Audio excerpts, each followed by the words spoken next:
বাংলার বাড়ি প্রকল্পে দুর্নীতি তথ্য যাচাইয়ের নির্দেশ দিল নবান্ন। পঞ্চায়েত এবং গ্রামোন্নয়ন দপ্তরকে উপভোক্তাদের তথ্য যাচাইয়ের নির্দেশ দেওয়া হয়েছে। বাংলার বাড়ি প্রকল্পে বহু অযোগ্য উপভোক্তা তারা সুবিধে পেয়েছেন। সরকারি কোষাগারের বিপুল অর্থ নয়ছয় হয়েছে। এখন এতে কি রয়েছে আরো বিস্তারিতভাবে আমরা জানবো। রুমা পাল আমাদের প্রতিনিধি রয়েছেন। রুমা,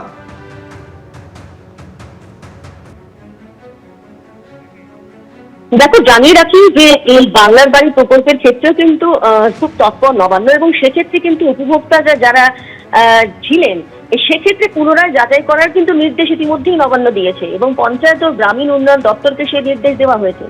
এবং বাংলার বাড়ি এমনই একটা প্রকল্প যেখানে নবান্ন মনে করছে যে বহু অযোগ্য ব্যক্তি সরকারি সুবিধাভোগী হিসেবে সুবিধা পেয়েছেন, যার ফলে সরকারি কোষাগারে বিপুল অর্থের অপচয় হয়েছে।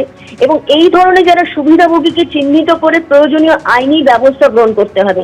ইতিমধ্যেই কিন্তু সেটা ভেরিফিকেশনের কাজ শুরু হয়েছে, এবং সেক্ষেত্রে অবশ্যই তৎপর রয়েছে বাংলা বাড়ি ক্ষেত্রে। সেরকমই 100 দিনের কাজও যেমন শুরু হতে চলেছে।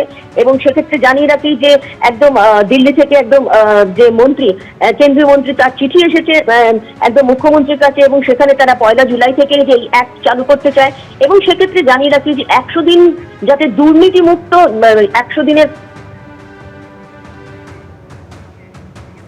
যান্ত্রিক গোলযোগের কারণে যোগাযোগ বিচ্ছিন্ন হয়ে গেছে আমাদের প্রতিনিধি রুমা পালের সঙ্গে। অর্থাৎ দুটি ক্ষেত্রে, একদিকে 100 দিনের কাজ এবং অন্যদিকে বাংলার বাড়ি প্রকল্পে তৎপরতা রাজ্যের তরফে।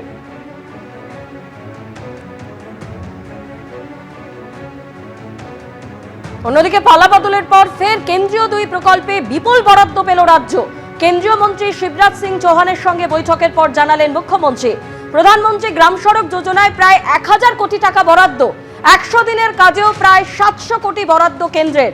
দিল্লিতে বৈঠকের পর জানালেন মুখ্যমন্ত্রী শুভেন্দু অধিকারী। बहुत फ्रूटफुल मीटिंग हुआ। मैं आभारी हूँ। उन्होंने, इस सरकार 1 महीना नहीं हुआ, काल 1 महीना होगा 9 तारीख। उन्होंने आज हम लोग को सैंक्शन लेटर दिया प्रधानमंत्री ग्राम सड़क योजना में 2 फेज में 1000 करोड़ के आसपास, कुछ ही कम 1000 करोड़।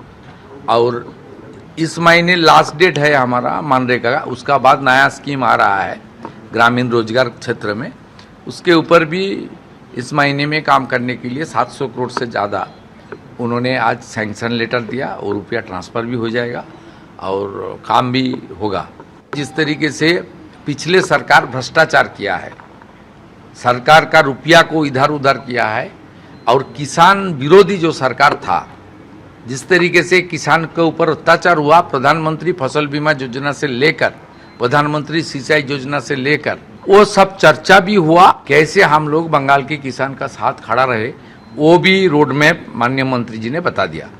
एबीपी आनंद एगिए थाके एगिए राखे।